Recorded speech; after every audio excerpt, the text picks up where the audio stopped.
Welcome to the next edition of Talk of the Town. I'm your host, Hannah Hartman with Speak Strategic.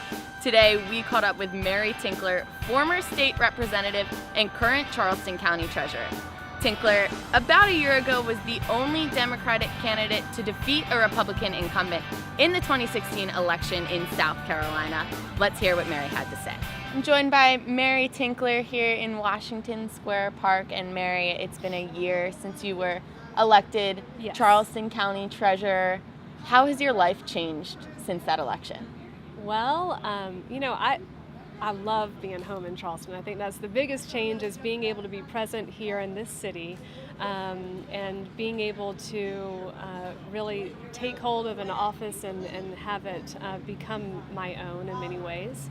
One of the things about the treasurer's office or the election anyway, that I think most people probably wouldn't know, is that even though you're elected in November, you actually start the position in July 1st. It's a fiscal year start here in the state of South Carolina. So while I've only had as treasurer 4.5 months or so under my belt, I did have the opportunity to also work with the county to properly transition during that interim period. Now, if we go back to the election, you were the only Democrat in South Carolina to beat a Republican candidate. How were you able to do that? Well, Hannah, it is actually the second time that I have been able to hold that title here in the state of South Carolina.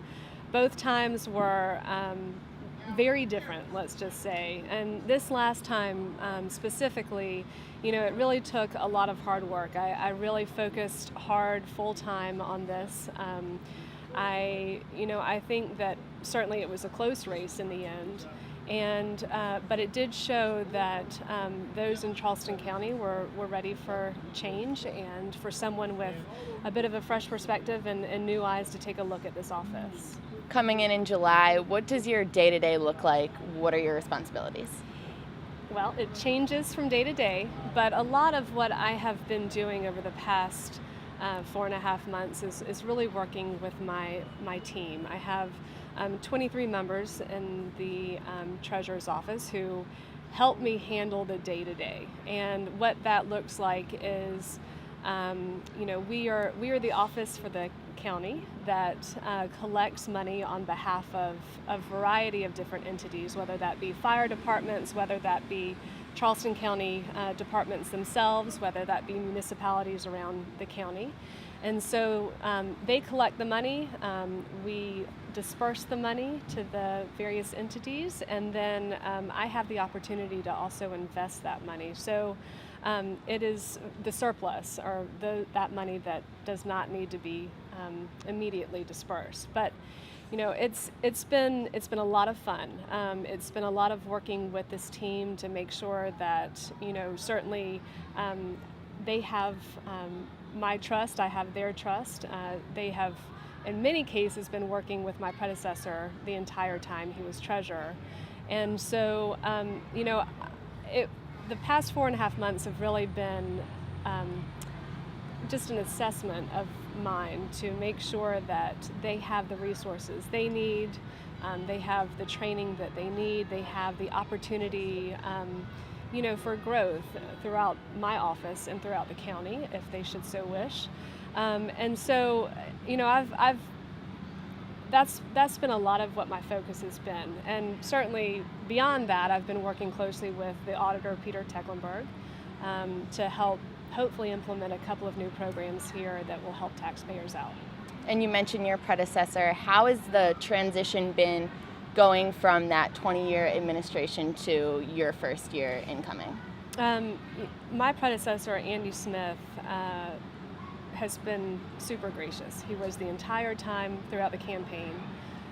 He was, throughout the transition, super helpful, and has always been someone since that time, since I took office, who was willing to take a phone call from me if I had a question. So, the transition has been, I think, pretty smooth. I mean, certainly there are some bumps along the way. As any change would be, but I think that my team has been able to handle it gracefully, and I think while there was, I'm sure, anxiety coming into having a new leader at the helm. They've really stepped up to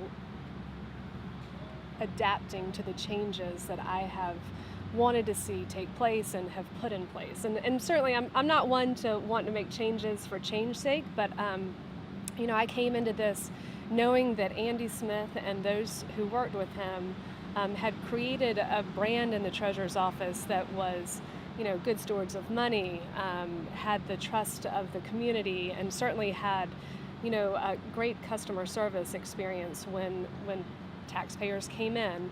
And so my role and my responsibility, I felt like, was to make sure that that brand not only stayed in place when I took office, but also was enhanced. And so I've taken the opportunity to make sure that certain processes are strengthened and procedures, and I hope I'm doing the job that I've been set out to do. So I've loved it. I think I'm finally in a place that I'm happy.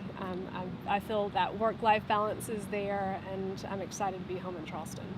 That work-life balance, where you've talked about your projects, you in the office, the election. Let's talk about Mary Tinkler. Who's Mary Tinkler? What do you like to do for fun? You mentioned you have some puppies. Tell me about your puppies. I do. Well, those are the loves of my life. I have 2 dogs, Cornbread and Moose, and both part pugs. So super cute, getting a little bit older, but I love them. Those are my babies. On personal notes, I am a new aunt, a 7-month-old nephew, Alex, and so I get to spend being here in Charleston a lot of time with him, and that was one of the things that was very important to me as I made the decision to ultimately run for this position and come home to Charleston. All right, you're here in Charleston. We're going to do a little bit of rapid fire. Are you ready for this? I hope. Favorite restaurant in Charleston? I love Red Orchids. I'm good with my neighborhood restaurant. I can go there all the time. I also love burger night at Miss Rose's. What can I say? Oh, man. What do you get on your burger? Oh, definitely cheese. It just depends on the night. Maybe some mushrooms. I don't know. It's all good. Favorite beach in the Low Country? Okay, well, that would depend on my mood. I love seeing the sunsets over Charleston from Sullivan's. But I certainly love the funkiness of Folly and love hanging out there with friends. Saturday afternoon, where can we find you? Recently, it's been dealing with, unfortunately, some fun home issues that I've had to work on, but normally it's going to be hanging out with friends. My family all lives close by here, and so I have a lot of fun on the weekends just spending time with them. Well, Mary, it was a pleasure talking to you, learning a little bit more about you, and thank you for all of your hard work in the Charleston community and making it a better place.